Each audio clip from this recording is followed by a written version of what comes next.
So welcome. Thank you all so much for joining this session, getting the most out of your academic advising at Reed. My name is Grant Sewell. I use he, him pronouns, Associate Dean in the Admissions Office. Really glad to be here with you today. And we're really excited that we're joined by three of our wonderful faculty members who are going to be taking us through this session. I'm going to turn it over to them in just a minute to talk about a few different things, but just to give everyone a little bit of the lay of the land for what we hope to be able to do today. We'll spend a little bit of time talking about the purpose for academic advising, like what that relationship looks like with your academic advisor. Before we jump into all that, we'll talk a little bit about some of the logistics for the summer, some things that might be helpful to know. The two different phases that we have, we'll get into some of the different terminology as well. But before we jump into all that, I might turn it over to our participants, our leaders for this session for introductions. I don't know who'd like to go first, maybe Kelly. Go alphabetical. Yeah. Hi, everybody. I'm Kelly. I am a chemistry professor at Reed, and I very happily teach the introductory chemistry first semester in fall. And then I also teach some of the biochemistry and molecular biology classes. And I am a bioinorganic chemist for my research, which is looking at metals in living systems. It's great to see all of you. Well, virtually. And my name is Nigel Nicholson. I'm in the Greek, Latin, and Ancient Mediterranean Studies department. I also teach in Hume 110, though I won't actually be teaching the class next year. However, my research is on Greek athletics, and I'm teaching a Greek athletics class on the kind of the poetry and the politics of athletics, which is open to freshmen if you want to sign up for that. And I am Suzy Renn. I am a professor in the biology department, but I'm sort of stepping aside from biology to be the associate dean of the faculty. So I work closely with the admissions office and the faculty and all sorts of offices on campus. When I am a professor, I am teaching in the introductory series, the topics in biology, and I teach animal behavior, and that is where my research is as well. So I wanted to talk about what your summer is going to look like. And I'd start out with us sitting right here at May 15th. And we are in the middle of our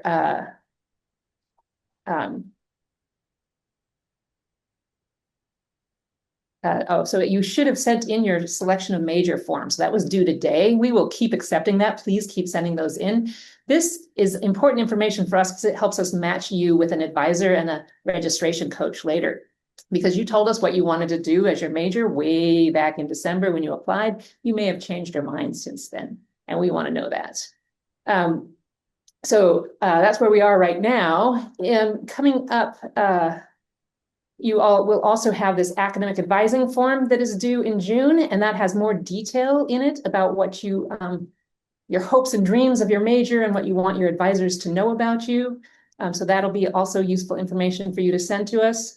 Then on July 1st, you're going to get another email from us. And in that email, it's going to have instructions about how you sign up for a registration coaching session, right? And so you have from July 1st until July 15th to sign up for that registration coach. When you follow the instructions, you'll go in and you'll see some times listed in August where your coach will be available. And you will use those times to pick the specific time that works best for you. And we realize that there are time zones, and that may be an issue, but we're going to hope that we can make this all work out, that our registration coaches have moved things around and made things available that will work for you. And so you've got until the 15th to sign up for that. Then that closes. Your registration coach then has a bit of time to get to know who you are and look at your records, and they will meet with you over Zoom during this period, sometime between August 4th and 14th. And we're hoping that you find times that work for you and work for them, and we'll make that work. During that registration time, your registration coach is a faculty member, and they will be focused on trying to help you figure out what courses to register for. This is really focusing on your first year experience in the classroom and what classes you will take. And they will have information about your preferred major and your second choice major, and they will help you think about what are the best classes to take, and also what time of day you want to take them. Are you a morning person or an afternoon person? You want to think about that whole thing so that you get a year that really works for you. Then on August 18th, Solar opens, right? So this is August 18th down here. So this is maybe very soon in relationship to your registration coach session. It may be a few days later, but that is the day that you will go in and register for 2 courses, one for spring term or one for fall term and one for spring term. So these are your 2 favorite courses that you really want to get into, maybe the favorite time of day that you really need, and you get to register for one each. And then on August 19th, you fill out the rest of your schedule and you fill that up. And so that's your registration coach will have helped you decide those things, and you'll be filling all of that in. Then you actually will come to campus on August 25th. You come to campus for orientation week. You'll get a lot of information about all the stuff that's happening during orientation week. But one of the things that'll happen is that you will meet with your academic advisor. And your academic advisor may be the same person that helped you as a registration coach, or it may be a different person. Either one, it sort of depends on who's available during the summer and who's available during the year. So, and you will know actually ahead of time whether it's the same person or different people, and they will also know. So we're really working as a team to sort of make this handoff transition smooth and make it work for you. While you meet with your academic advisor, you will have the chance to talk about your 4-year plan and all the rest of the stuff that Nigel and Kelly are going to tell you about today. And your academic advisor will be with you throughout the year then, and also help you develop that 4-year plan. Think about study abroad, think about maybe what you're going to do with your summers, and your academic advisor will help you tweak any things that you have to tweak between fall term and spring term, and also then register again for your second year. So you're really, in that first day, you're meeting someone who's going to be helping you with your transition to your second year already. We're trying to really give you a lot of support early on and help you figure out what your whole 4 years at Reed is going to look like. I think that's all I have to give right now. So I will hand it over to Kelly and Nigel, who will start answering some questions that Grant has prepared or that you all have submitted. Thanks, Suzy. Perfect. Thank you, Suzy. I guess just to kind of start with that in mind, if Nigel or Kelly, whoever might like, if you might just kind of touch on, Reed's philosophy around the liberal arts education, distribution requirements, and how students can kind of go into things with that in mind when they're getting ready to connect with their registration coach or subsequently their academic advisor. Nigel, why don't you start? Okay.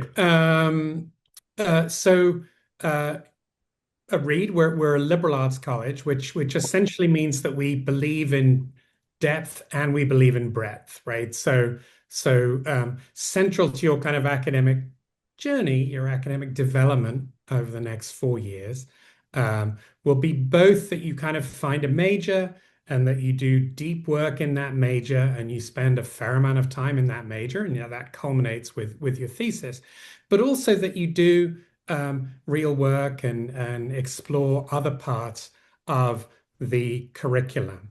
And so our from a requirement point of view, right, what we ask is that you do a certain amount of work in a major and a certain amount of work in different areas outside of the major. And this is important for all sorts of things. I think it's part of what we think of as being a properly educated individual. But also, for those of you who think you know what your major is and they actually turn out to be right, you'll find that you'll learn a great deal by doing work in other disciplines, right? That'll actually enhance your major work. Some of you may find that actually in other disciplines, that's actually what you want a major in when you're kind of experimenting around and seeing what else is out there, right? I think we have ideas of what subjects look like, but it's often little more than that, right? They're often very different to the kind of things you've been doing in high school. Some of them don't even exist in high school. And so yes, we sort of ask you to move around and think about what other things you might like to do. Often I find with Reed students, it's often more a question of trying to reduce the numbers of things they might want to do because you can't do everything. But that's a nice problem to have, right? So in a little more detail, your degree will consist of 30 classes. You have to take 30 full unit classes to graduate. Roughly in your major, that'll be somewhere between 8 and maybe 14 of those units will be in your major, or at least will be required in your major. You can always do more. Some majors are just by their nature longer than others, especially sort of interdisciplinary majors where there's maybe kind of more material and more kind of skills to kind of master. And but at any rate, sort of maybe 8 to 14 classes.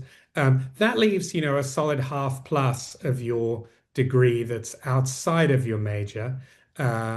Within that, about 9 units are outside of the major, and then the remaining ones wherever you want to put them.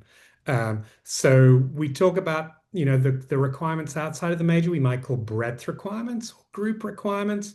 And broadly speaking, we divide up the curriculum into 3 pieces: arts and humanities, history and social science, math, psychological sciences, natural sciences, um, uh, uh, and biological sciences in statistics, computer science in the third group. And everybody has to take 3 classes in each of those groups. Now, your major is basically going to take care of one of those groups. So 3 classes in the other 2 groups, plus your introductory humanities requirement, which you take in your first year. Yeah, that was getting more technical. A few other things worth knowing. We have a physical education requirement, which is a great deal of fun. You have to take a certain number of phys ed classes, and these can be, archery, table tennis, kayaking, whatever it might be, yoga, um, uh, and really a great deal of fun and part of, keeping a sort of more balanced life in general. So not just balanced across the curriculum, but maybe balanced across mind and body as well. Kelly, what am I missing? I don't think much. I think you really covered it. I think just from the sort of maybe math and natural sciences side, just we make sure that you are in a good spot. If you're kind of undecided, maybe something STEM, but you might maybe also want to do photography, right? There might be a few different things you want to do. What we're mostly going to do right when you get in is just make sure that whatever choice you kind of want to make, maybe you were thinking chem, but then you had a bio class that was really cool, or gosh, you learned about our neuroscience program and that really, really took you away. We're going to make sure that in the first bits of advising that you have those foundational classes along that such that you can make those decisions in sophomore year and start thinking and focusing in, and you won't be behind in any way while still having a couple of fun or exploratory courses. And unlike possibly what you might think, folks in STEM at Reed are really excited about you exploring lots of different departments and different fields of study. We are not just one thing. As a chemist, I am not just one thing. I have a lot of different interests, and I wish I could take so many classes at Reed, and maybe someday I will. Maybe I'll take that Greek athletics class someday.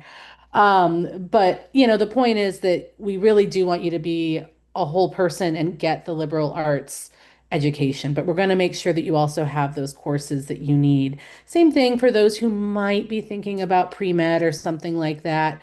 We'll make sure that we keep that in mind as we progress. Yeah, I mean, maybe I can stress. Actually, looks like a question came up on this. So you don't need to know what your major is until you're concluding your second year. And like I say, some of you think you know what your major is, and that will be your major. Some of you think you know what your major is, and it's going to change massively. But a whole bunch of you, probably if it's an option on that form, will write undecided. And your advisor will work with you to kind of say, okay, undecided between how many things, what kinds of things, and so we'll work with you to kind of keep your options open so that when the time comes and you do know what you want to do, you're then in a position to capitalize on that and finish off that major. But I would say, try really hard not to think, oh my goodness, I'm so worried I don't know what my major is, and think more like, wow, I get to take a bunch of things and this will be great and I'll find out. Because that's, I think, I grew up in England, and I think one of the wonderful things about the liberal arts college setup is that you have this kind of period of experimentation. You don't need to know what your major is. You get to actually see what majors look like before you make a choice. And that's just, I mean, it's a wonderful privilege. And it's a wonderful, fun thing to get to do, right? So yeah, try not to worry about that one, Susie.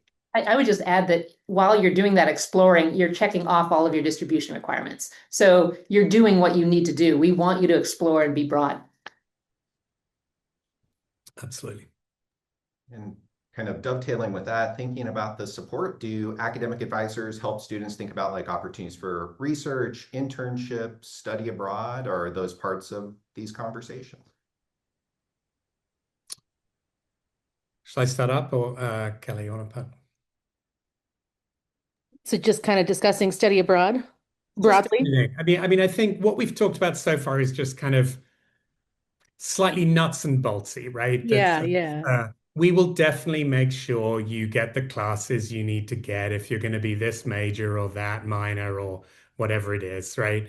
And that's obviously important. But I guess I'll say a couple of things on personal. I mean, the nuts and bolts are secondary to the kind of larger kind of sense of who you want to be and what you're enjoying, right? So in a way, when you're filling out your academic advising form, we don't really want to know that you want to take Chem 101. We want to know that you want to be a chemist, right? We can tell you which classes you need to take, right? Give us your kind of larger sort of hopes.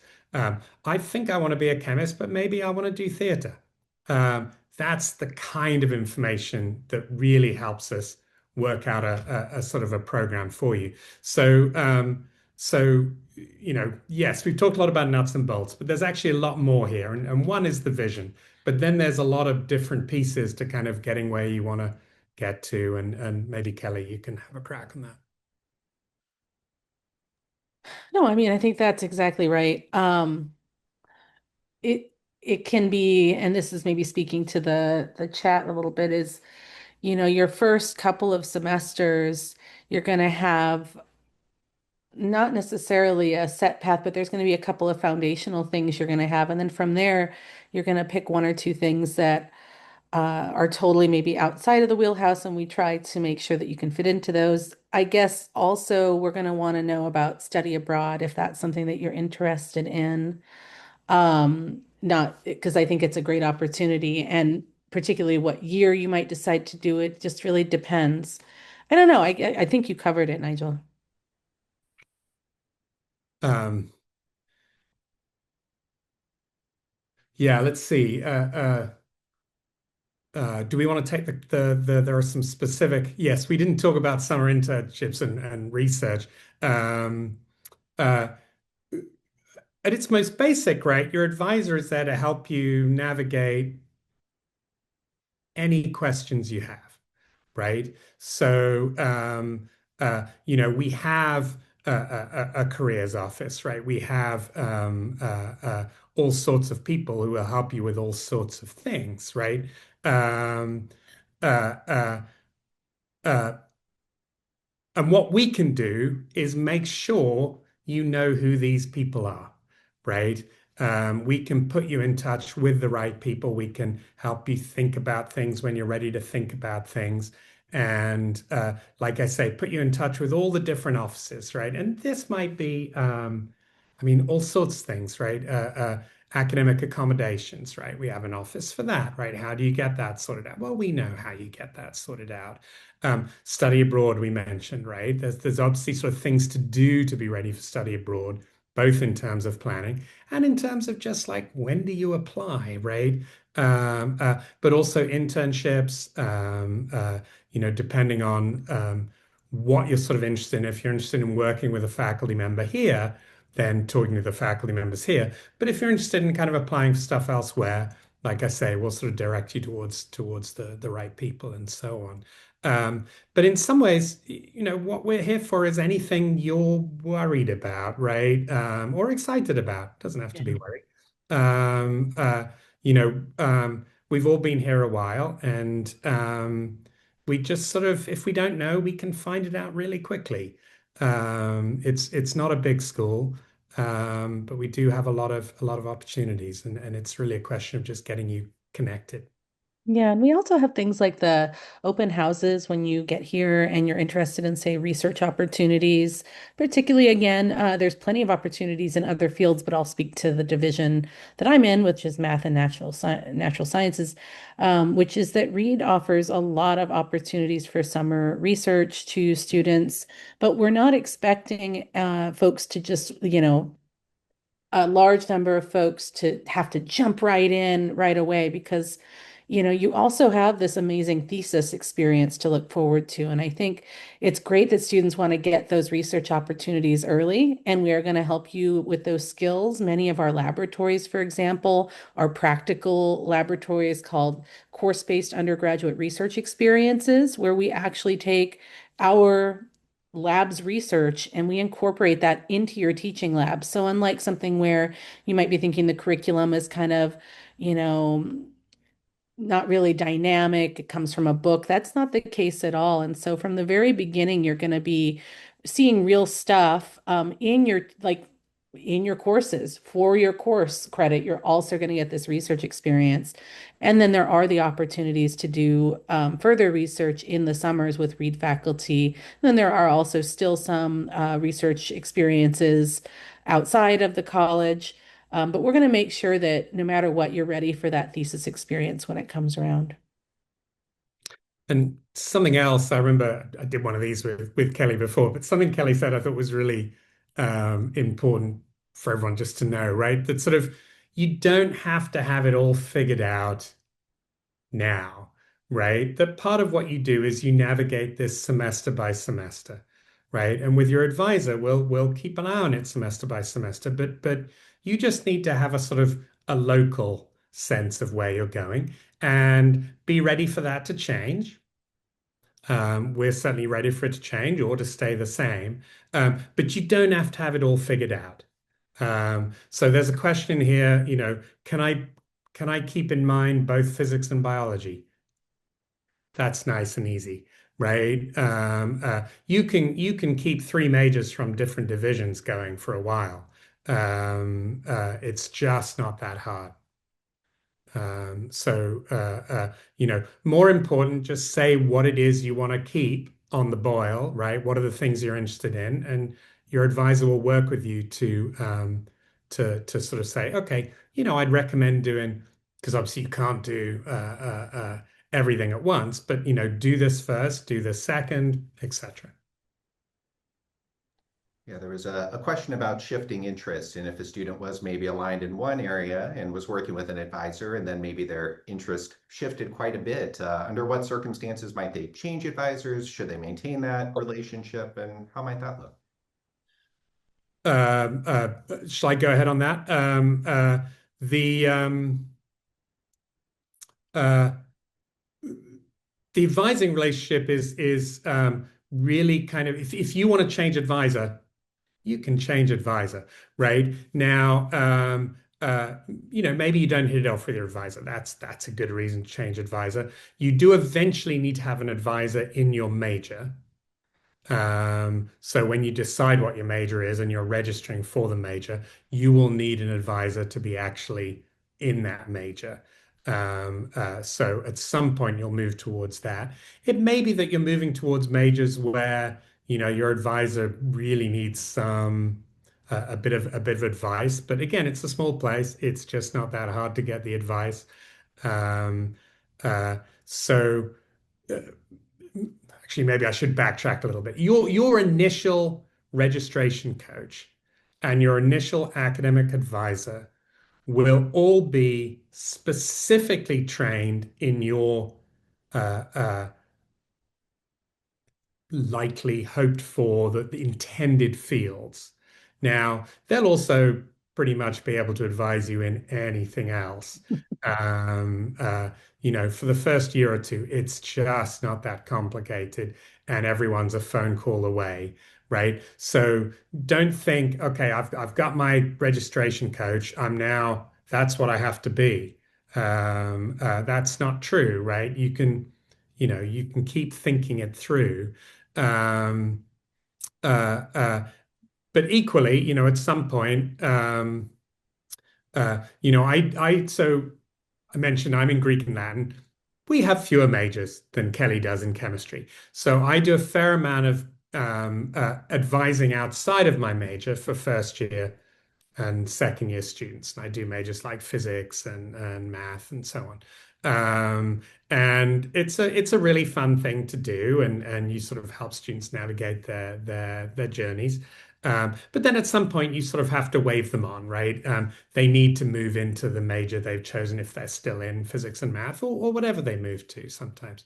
And sometimes people will still completely stay in touch. Like have a student that comes to me in their maybe second semester of the first year, or their sophomore year, and they're really more focused now on STEM or something, and they're like, I still want to meet with Nigel sometimes. I've had a really great time. And it's like you have these two different people who are still totally invested. It's just that I might take care of more helping you with study abroad in your junior year when you have your qualifying exam in STEM and like you're navigating some of these things. Or you might find in your coursework in particular, as you're thinking about a major, that you really have a good professional bond with a particular professor. And there's nothing wrong with asking them, hey, would it be all right if you would become my academic advisor? We never think anything of it. Um, and, maybe a word about what the academic advisor is, what that relationship is. We've talked about this before, Nigel and I, and I think it's really an interesting relationship. You probably won't have one quite like it anywhere else, and I think it's kind of special to Reed because sometimes while we have lots of amazing staff that support our students, and some of that is academic support, you have professors that are doing that here to really talk with you about this stuff and see things the way a professor might, but also looking at it through your lens. And so, I see my advisees as, you can tell me anything within reason. And I'm not going to be a parent. I'm not going to be a friend. I'm not just going to be the professor in your class. I'm somewhere in between there where you can get a sense and like get more transparency about what it is to be at Reed. As you probably have been told before, most students call me by my first name. Most students call their professors by their first name. Um, and I think that that's really important to see that you also are of us at the same time. And you also keep me fresh. So it's a really cool relationship to have. There are things it isn't, I'm not really there to help, be a therapist or again, a maternal figure, but that's actually nice because you have someone that's really just there for this experience. And we can point you to the therapist, Oh, right? absolutely. Yeah. Uh, uh, uh, I have a therapist. We've all got, yeah, it's fine. There's a question coming in the chat about placement exams and if a student should take those if they're interested in that subjects or just kind of take them a little bit more broadly and how you might recommend folks approach those. yeah, okay. I mean, I would recommend you take the placement exams if you are at all interested in um, in placing up. Now, you may, say you sort of want to take the German placement exam, but you actually think your German could use a redo. Well, if you're going to do that, then you might as well just redo it, right? But if you think I'm not really sure, I don't know how good my German is, placement exam's a great way to find out, right? What have you got to lose? An hour of your day. That's it. Um, uh, uh, I think it just adds information. It doesn't, because you place up, doesn't mean you have to go into that class, right? If you sit down with your advisor and you say, look, I placed into this, but I really don't feel that good at German, that's okay, right? We'll find the class, but it's extra information and it's worth having. It doesn't get you it doesn't get you a kind of course unit or anything like that, but it does just help establish kind of where you are. Um, worth noting that most subjects don't have placement exams. It's only kind of certain kinds of subjects, languages. Um, uh, well, math doesn't exactly have a placement exam. They sort of leave it up to you based on your APs or something. Is that right, Susie? I think what they're doing this year is a sort of oral thing. You sign up for it and they will sort of look at your AP and that sort of stuff and use that. But if they Sure. want to, they will actually potentially call you and talk with you about it. But that's pretty similar to physics. I think has one, econ has one. Yeah. But on the whole, I think it's worth um, knowing that almost everyone will start in first year physics. Um, Almost everyone will start in the 100 level classes. These are not remedial classes. They are, Yes, I want to speak on that. yeah. So we So in don't think if chemistry you're not don't. passing out of these, that's because you don't know, any chemistry, right? You can be quite experienced, and it's still the place for you. Yeah, absolutely. That's, I think, an important point is we don't really encourage placement exams except in the case of maybe a transfer student or something like that where they've taken the college level. And that is because, again, Reed really takes pedagogy seriously, and we have developed a really unique and almost kind of a radical curriculum that is extremely conceptual. You will perhaps for the first week or two, if you have, a lot of high school experience, sure, you're going to feel, I like to say, comfortably smug. It feels good, you know a little bit, and I think that's important. I like to feel a little bit smug about things. It makes me more confident to branch out and think about new things that I'm not as comfortable with because I feel like I have the basics.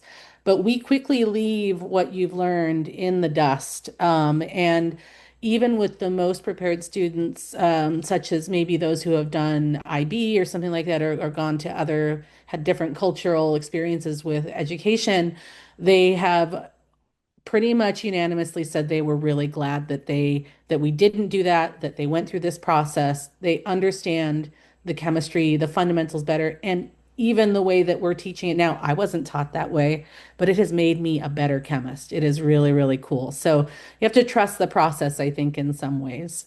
But of course, talk to us if you think that there is absolutely a reason that, we're never going to say no. It's always a conversation, in a lot of cases.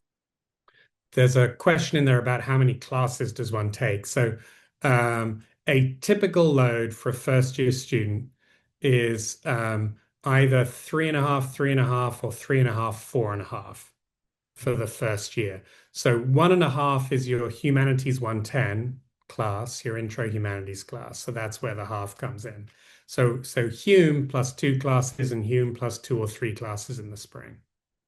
Um, uh, uh, this may sound like not very much, right? In high school, you're taking a lot of classes, right? Um, but as Kelly suggests, intro chem is a lot of work. Intro bio is a lot of work, right? It's not work you can't do, but it's you've got to put your back into it. Um, and the other thing to remember is, starting college is itself a lot of work, right? It's a new world. You're getting used to different sorts of things. You're making friends. That's really important. That's really important to sort of becoming who you're going to be. And sure, you could deduct that time and spend it in the classroom, but of all moments, that first semester, don't deduct that time and spend it in the classroom, right? Right. Spend that time, making friends, getting to know yourself a bit more and adjusting to a new kind of world. Yeah, we'll give you as many classes as you want to take. I mean, we'll never tell you no, but first semester, give it a try. What we are thinking of. And you can always, pick maybe one small thing extra, the private instruction, maybe for an instrument you're playing or something like that. Like those kinds of things, folks, never worry about that. Like we're never going to say don't do that. But we will just sort of take a hard look and say, okay, this semester, let's try this. Next semester, if you're doing well as you have defined doing well, because as you know, we de-emphasize grades. And so with the feedback you're getting, if you feel like you're doing well in those courses and you want to add another, we will not tell you no. There's no limit to the number of courses, but we will try to advise. Kind of thinking about that longer term planning and thinking about courses, there was a question about like pathways to law school, maybe going to further schooling beyond Reed, or just kind of thinking about next steps and maybe what do those conversations look like, or how should students think about approaching those conversations? Let's start with the basics. So, if you're thinking about law school, put that in your academic advising form, right? There really isn't, for something like law school, right? There really isn't a kind of um, particular set of classes you need to take, right? There are maybe some kinds of things that are helpful. But we have, for some of these things, we have little committees that will help give you advice on kind of what sorts of things will, improve your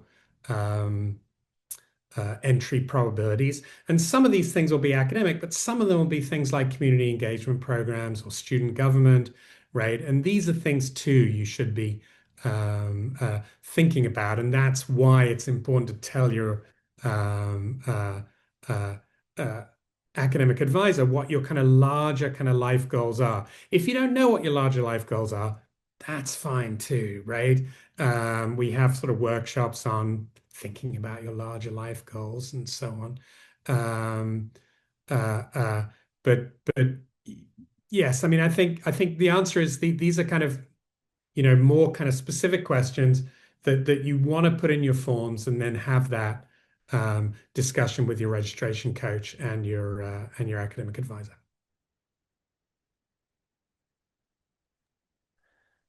This is kind of a timing question, so maybe it's for Suzy or whoever might want to speak to it. When a student might find out when and who their academic advisor is, and if that person is the same person, is the registration coach, or if maybe that's a different person. So when you get your email on July 1st with the instructions on how to sign up for your registration coach, you will also be told who your registration coach is and also who your academic advisor is. I don't know if those emails will include what department they're in. You might have to Google that. If I remember, I might be able to put that in the email on July 1st so that you don't have to do the Googling.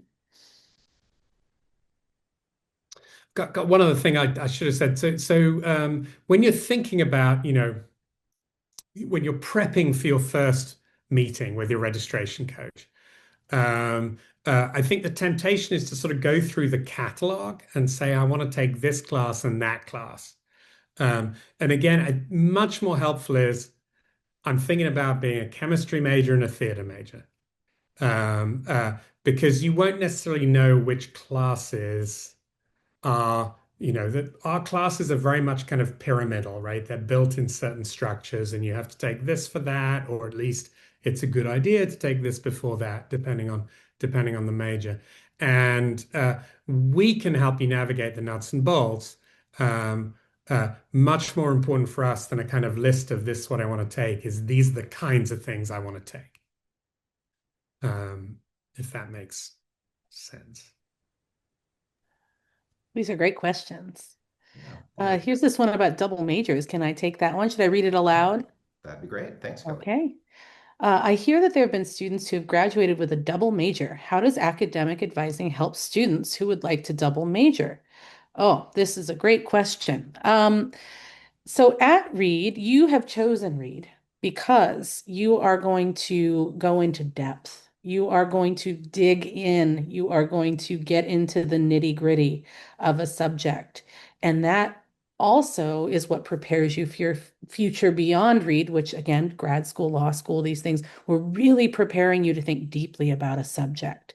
That relates also to how you select your major and how you qualify to do your thesis in your senior year. And essentially, if you were to choose to do a double major that is not a formal interdisciplinary major or an ad hoc that we, have a pretty common one, which maybe we can talk about some of those after this. But let's say you wanted to do very disparate fields. You would need to show that you could qualify to thesis in both of those fields, and then essentially write um, two theses on that subject. And that's not to say that we don't want you to do that. It has been done. But generally, what you're going to want to do is to craft a thesis question in a department, a home department that might speak to some of those other deeper interests that you have. We also have minors, which, again, because of the depth of what we do at Reed, a minor is really almost a double major when, it really does go there. So I just want to stress that I think it's in other places, you might think, oh, I want to do Spanish and I want to do psychology and I want to get two double major. That's not really necessary, I think, in this particular case. And you could perhaps craft your thesis in psychology on something to do with Spanish. And we are all about that. But it's all about the depth that we offer. That's why we kind of go, oh, well, let's think about this a little differently. Yeah, I think that it's just to really underline what Kelly said, right? So I think we have one or two double majors a year. Um, uh, they're very, very rare. And the reason for that is the requirements are heavy, but also, broadly speaking, what you prove to yourself by doing one thesis is what you prove to yourself by doing two theses, right? So, what do you gain by actually having the thesis bit in addition to the other coursework? And so, when Kelly said, think about minors, right? I think that's a really important way of thinking through, or just piles of elective classes. Or indeed, what Kelly said, there are lots of majors that actually allow you to kind of create these quite interesting combinations. So, I was talking to a student who likes psychology and music, and they're doing their thesis on the psychology of music, lo and behold. So psychology has an allied field. It means that you get to sort of do a little minor in a way attached as part of the major, but then they're actually making that central to their thesis experience, right? So I think there's a lot of creative ways, interdisciplinary majors, Kelly also mentioned. Um, uh, I would say, a lot of people think they're going to do a double major and they don't, because it really is a bridge too far. And I'm not sure it's a bridge that's really getting you where you want to go. I would jump in and emphasize, Kelly said ad hoc interdisciplinary major. And that might not be something everybody is familiar with. What it means is it's your own designed major, basically. You choose the two different fields that you want to combine and combine them in a thesis. And from the biology side, I've seen biology art, biology music, biology theater, biology Spanish, biology English, so biology philosophy. So, and there you're writing one thesis that combines those two things. And probably that's really what you want to do because you are a philosophical biologist or you are a biological artist, right? And so you want to combine those things and challenge yourself to combine them rather than writing two totally disparate theses because you're not going to have two careers. You're going to have one that's combining these things. So that's why we really like these ad hoc interdisciplinary. And it is any two majors that you want to combine that aren't already combined. So like you wouldn't do an ad hoc biology psychology because we have neuroscience. So we have some that are very common that we've set up for you. And then beyond that, you do what you want to do. You do you. And for students who are kind of, figuring out them and affirming their plans, how should they reach out to their academic advisor during the year? Should they stop by office hours? What does that kind of consistency look like for a student? Well, gosh, I mean, it depends on the advisor, how they choose to do things. Sometimes, if I happen, because I've been at Reed a bit, if I happen to have a cohort, I mean, there's of course one-on-one meetings. And what I tend to do is have an appointments sort of link on Google, and you can book me pretty much any of the times that I change it weekly. It depends, but sometimes I'll have standing appointments. You can take 15 minutes, you could take a half an hour. You could bring a friend if you just wanted to come by and grab some snacks and say hi. I definitely will be checking in with students at the 4 week and 8 week mark to discuss just how they feel the semester is going and also just sort of check in on any feedback or comments. Often they're very positive from professors who are giving that feedback to you in lieu of like you are this grade. We have those grades though. If you are very interested in knowing for potential opportunities or scholarships, we can do it's kind of a you tell me what you want to know. And I could tell you your grade, or I could be like, you might want to kind of pick it up a little bit in your X class a little bit. But we don't have to go into you being a grade. And so or you can be like, I really want to know. So we can figure that out too. And then the other thing is sometimes I'll just have open houses where students can just come by. Like I said, if I have a lot of the same cohort, like the students in the same year, they can just drop by anytime that week. But it really is up to you. If I haven't heard from you in a while, it's nice to know that I care about what you're doing. And so I'll check in. And so that we're not just kind of this passive open door if you come by, although that's good too. We are going to check in on you. Yeah, I think that's great. I mean, it's there are certain moments, right, when the advisor, uh, uh, you know, literally has to check in with all their students because the student needs certain kinds of information. They need a PIN number, so on and so on. So there are certain sort of regular moments in the calendar where the check-in's just built in. There are others that are a little more kind of, yeah, look, I've got some information, might want to come by, but if you're feeling fine, no worries. Um, Sometimes I just say I just wanted to hear from everybody by email, just make sure everyone's fine. Other times I'll be like, this week I have to see everybody. I want them to come by, sign up for a thing. But the other thing to remember is, again, it's not a vast school, right? Like, I see most of my advisees every week, just wandering around, and and they'll also tell me, like I'm in a play or I'm in a concert or whatever it is, and so I go see those, and so you sort of it's a nice range of kind of okay, today we're actually going to do some advising. Um, uh, Today you're just dropping by and we're just chattering about the weather. Today I just bumped into you in the street, right? It's a range of things, but kind of whatever kind of needs to happen and whatever you want it to look like. I think you're all going to have a good time. I think you're going to enjoy all of this. And I'm really looking forward to you all experiencing Read. And it's just been a wonderful time to be a part of this community. And we're really excited to have you. There's going to be stability in a way that I think is great, but also you're going to have kind of a lot of freedom to just be. And it's going to be a good time. Yeah, it's a funny time of year because, of course, people are graduating, Yeah. which is both lovely and also a little sad, right? Because people you get Yeah. sort of attached to, and uh, uh, the folks that you either know closely because they're in the major or because they're your advisees and so on. But it's quite nice to be thinking about getting new advisees because then I can replace the ones who are leaving with some new ones. So. That's exactly right. Yeah, and we've had advisees that have, and, certainly invited us to sit on their thesis orals and things like that to serve in different capacities. Um, take part in events that they've put on, interesting things, art exhibitions, dance recite, like so much cool stuff. It's a Yeah, cool relationship. yeah. Yeah. One of my advisees is coming back this year to be our commencement speaker, so I'm very excited to see. Ah, that's amazing.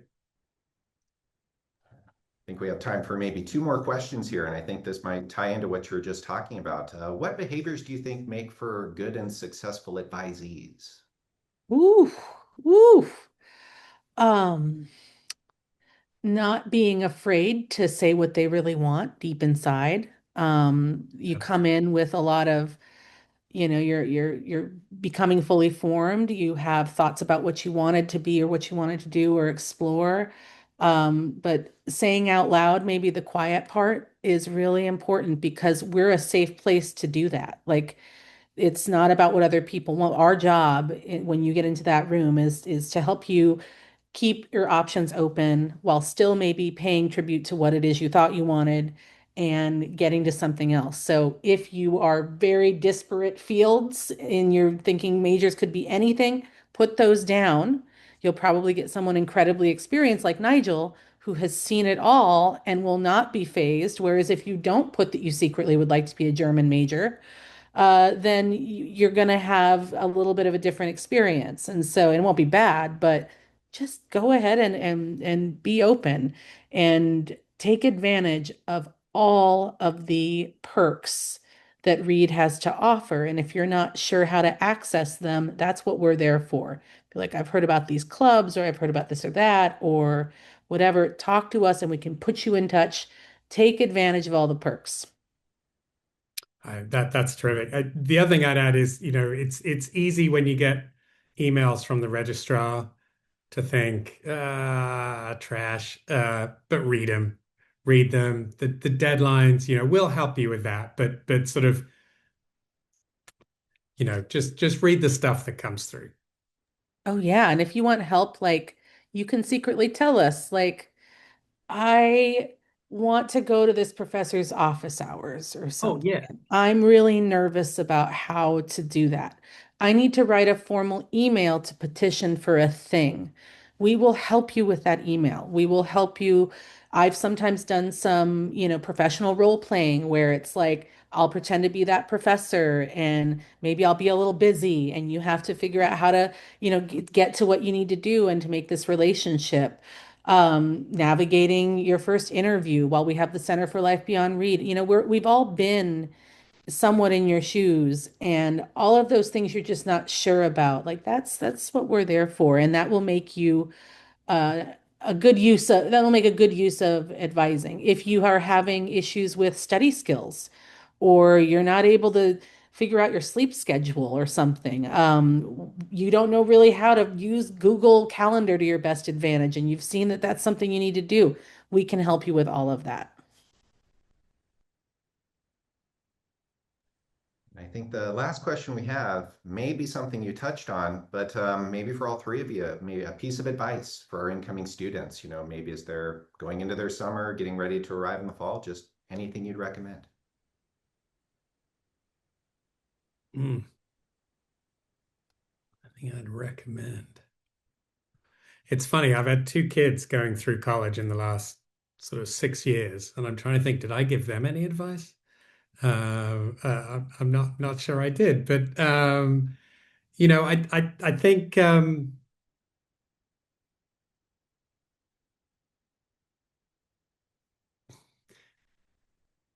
try to be as open to all the things that are coming as possible, right? So it's easy to kind of define yourself as X, um, and X may be a great thing to be.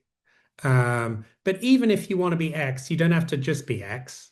You can be Y as well and whatever else, right? And sort of really just try to sort of I guess one of the things I love about Reed is that not only do we not have classes for non-majors, but non-majors don't behave as if they're non-majors. Um, they love the stuff like everybody else. Everybody's working hard and trying hard and doing their best, and not everybody's got the same experience and so on. But everybody's in the same way, and really, I guess I'd just say embrace that. I think that's a lovely thing. Yeah, I think that's true in an era where, I suffer from anxiety like many do, and I know that that would be a high anxiety time for folks, even if you don't have anxiety, to think about what's ahead and what's scary is the unknown. And in some ways, I think just trying to think about it as excitement. A lot of times I think about and will tell my students who are going to something unknown, if you've ever gone on a rope swing that was a little bit high, or you've jumped from a diving board and you kind of like psych yourself out. You're like, one, two, three, and you don't jump. And then finally you do jump. And then you get out of the pool and you're like, that was so fun. And you like run back up and you do it a million more times. That is what life is like with scary things. And so just letting yourself think about this is exciting. The unknown is exciting. You can kind of let it just be. It's going to be great. And just enjoy now. You don't have to get to step 15 when you're at step 1. Just enjoy the process. My piece of advice for you before you get here is way more just practical than Kelly's. And that is go buy yourself a nice Gore-Tex jacket or something waterproof. September is glorious. You will have a beautiful first month if you're lucky. Good shoes. October, awesome. Yeah, but get yourself a waterproof jacket or an umbrella and waterproof shoes because November will come and it will rain. Suzy wins. That's the best advice. It won't rain very hard. No, I think you covered every angle for the advice there. So I think with that, we are coming up to time, and I want to be mindful of that, but I want to offer a tremendous thank you for Kelly, Nigel, and Suzy for spending some time with us today and sharing their insights. And we're so excited to be able to welcome you all coming up this fall and happy to help over the summer. And if we didn't get to your question or there are things on your mind, please feel free to reach out to us at admission@reed.edu. Very happy to help out. And with that, I hope you all have a wonderful rest of your day.